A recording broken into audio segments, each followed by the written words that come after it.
नमस्कार, मैं हूं नीलू।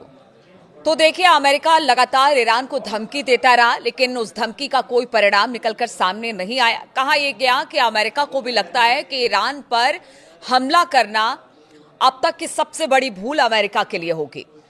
नमस्कार, मैं हूं नीलू। तो अमेरिका के राष्ट्रपति डोनाल्ड ट्रंप ने बार बार ईरान के खिलाफ सैन्य कार्रवाई की धमकी दी, लेकिन हुआ कुछ नहीं।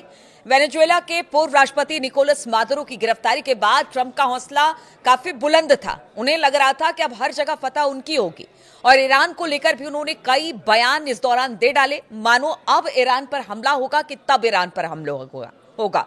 लेकिन हुआ कुछ भी नहीं।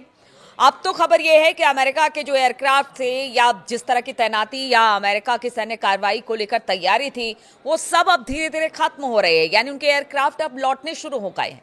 आखिर ऐसा हुआ क्यों आखिर अमेरिका ने हमला नहीं किया ईरान पर? क्या वजह है इसके पीछे? सवाल अब यही उठ रहे हैं। और क्या आगे आने वाले दिनों में अमेरिका हमला कर सकता? अभी तो थोड़ी शांति है, लेकिन फिर भी विकल्प अमेरिका ने खुला रखा है ईरान को लेकर। आज बातचीत इसी पर होगी। तो ट्रंप के आक्रामक बयानों के बावजूद अमेरिकी सेना ने अभी तक मिडिल ईस्ट में कोई बड़ी तैनाती नहीं की है, और ना ही हमले की खुली तैयारी देखने को मिली है। यानी थोड़ा बहुत हमने देखा कि कुछ ऐसा देखने को मिला कि वहां कुछ एयरक्राफ्ट हो या जो कतर का एयरबेस है उसको तैयार रहने को कहा गया है, लेकिन जिस तरह से हमला होने से पहले किया जाता है उस तरह की किसी तरह की तैयारी नहीं थी, ऐसा एक्सपर्ट मानते हैं।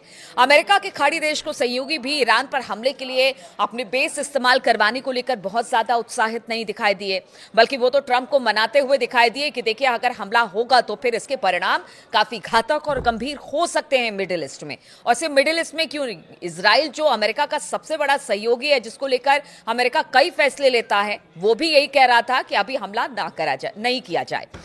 ट्रंप भले ही सैन्य हस्तक्षेप की बात कर रहे हों, लेकिन इलाके में अमेरिकी सैन्य संसाधनों की स्थिति इस वक्त कमजोर है। ब्रिटिश अखबार द गार्डियन के मुताबिक हाल के महीनों में अमेरिका ने मिडिल ईस्ट से अपने सैनिकों और संसाधन कम किए। हमने देखा कि अक्टूबर 2025 के बाद से अमेरिका का कोई एयरक्राफ्ट कैरियर मिडिल ईस्ट में तैनात नहीं किया गया, उनको बुलाया गया। हालांकि पीछे जब टेंशन ईरान और अमेरिका के बीच चल रहा था तो लगा कि हाँ, कुछ ऐसी बातें सामने आई कि कुछ एयरक्राफ्ट हैं या फिर कुछ जहाज हैं जो कि ईरान की तरफ रुख कर रहे हैं, लेकिन वैसी पुख्ता खबरें इसको लेकर निकलकर सामने नहीं आई। यूएसएस जेराल्ड आर फोर्ड को कैरेबियन भेज दिया गया है और यूएसएस निमित्ज को भी अमेरिका के पश्चिमी तट पर लाया गया है। अगर ईरान हमला होता है ईरान पर, तो फिर अमेरिका को Qatar, Bahrain, Iraq, UAE, Oman या फिर सऊदी अरब जैसे देशों के एयरबेस का इस्तेमाल करने की अनुमति लेनी होगी। हालांकि देखिए, वो तैयार हो जाएंगे, लेकिन फिलहाल वो एक तरह से कह लीजिए कि हाथ उन्होंने खड़ा कर दिया है।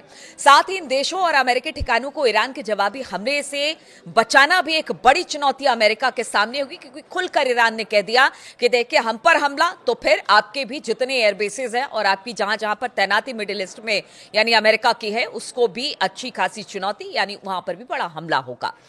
एक विकल्प जून 2025 में किए गए उस हमले जैसा हो सकता है, जिसमें अमेरिका ने B-2 बॉम्बर से ईरान के फोर्दो परमाणु ठिकानों को निशाना बनाया था। मतलब जो एक हमले का विकल्प खुला हुआ है। हालांकि अभी तो अब सिरे से नकारा जा रहा है कि अभी तो फिलहाल कुछ नहीं, अभी तो मामला शांत है, लेकिन हो सकता है कि एक बड़ा हमला, हवाई हमला हो जाए।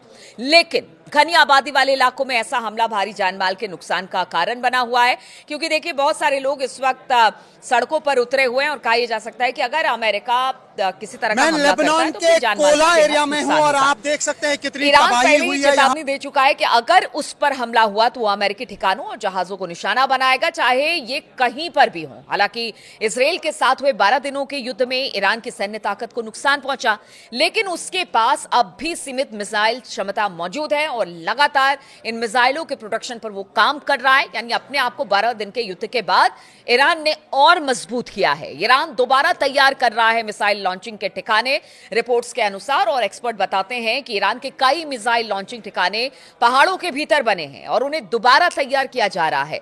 द गार्डियन की रिपोर्ट के अनुसार ईरान के पास करीब करीब 2000 भारी बैलिस्टिक मिसाइलें हैं, उससे ज्यादा भी हैं। अगर इन्हें बड़ी तादाद में दागा गया तो फिर ये अमेरिका और इजराइल की एयर डिफेंस सिस्टम को चकमा दे सकते हैं। और यही वजह है कि अमेरिका के लिए ईरान पर हमला करना सिर्फ सैन्य ही नहीं बल्कि रणनीतिक जोखिम भी बन सकता है। इसीलिए एक्सपर्ट बता रहे हैं कि अभी तो ईरान पर हमला करने को लेकर जो ट्रंप है और अमेरिका है उन्होंने चुप्पी साध ली है। एक और बड़ी दिक्कत है, इस हमले के लक्ष्य तय करना। ईरान में विरोध प्रदर्शन पूरे देश में फैले हैं, ऐसे में सिर्फ सैन्य ठिकानों को अलग करना आसान नहीं होगा। गलत निशाना और नागरिकों की मौत का खतरा बना रहेगा, खासतौर पर शहरी इलाकों में। इसमें अमेरिका के अंतर्राष्ट्रीय छवि को भी नुकसान पहुंच सकते हैं। और देखिए, ट्रंप ने पहले ही कह दिया था अपने कैंपेनिंग के दौरान कि वो सीधे सीधे किसी युद्ध में नहीं जाएंगे। उन्होंने पुराने राष्ट्रपतियों को कहा कि जानबूझकर अमेरिका को युद्ध में ठेला गया। अब ऐसे में जब अगर ट्रंप ये बात कह रहे हैं तो फिर वो कैसे किसी युद्ध में सीधे सीधे जा सकते हैं। इसलिए एक कारण यह भी हो सकता है कि अमेरिका युद्ध में नहीं जाएगा। अब दूसरी बात कर लेते हैं। देखिए, वेनेजुएला बिल्कुल अमेरिका के बगल में है, वहां पर सैन्य कार्रवाई आसान है, लेकिन ईरान बहुत दूर है।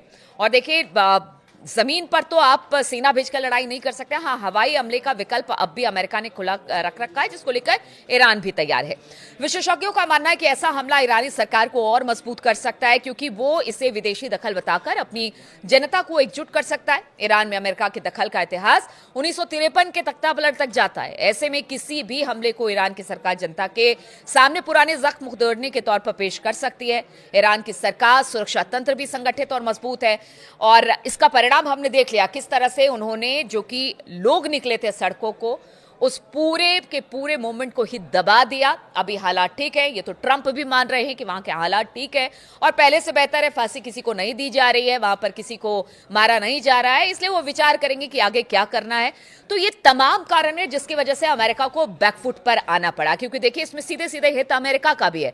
अगर अमेरिका हमला करता है ईरान पर तो फिर उसका खामियाजा कहते हैं कि अमेरिका को भी उठाना पड़ेगा, क्योंकि वेनेजुएला समझने की गलती ईरान को अमेरिका नहीं कर रहा है। इसलिए सिर्फ सैंक्शंस के जरिए, अभी भी जिस तरह से उन्होंने कहा कि देखिए 25% टैरिफ उन देशों पर लगाया जाएगा जो ईरान के साथ व्यापार करते हैं, तो सिर्फ सैंक्शंस लगाने की बात है या फिर आगे आने वाले दिनों में हमला भी हो सकता है, इस पर सबकी नजर है। लेकिन जानकार तो यही बताते हैं कि अमेरिका अगर ईरान पर हमला करता है तो वो अमेरिकी इतिहास में एक बड़ी गलती के तौर पर दर्ज किया जाएगा।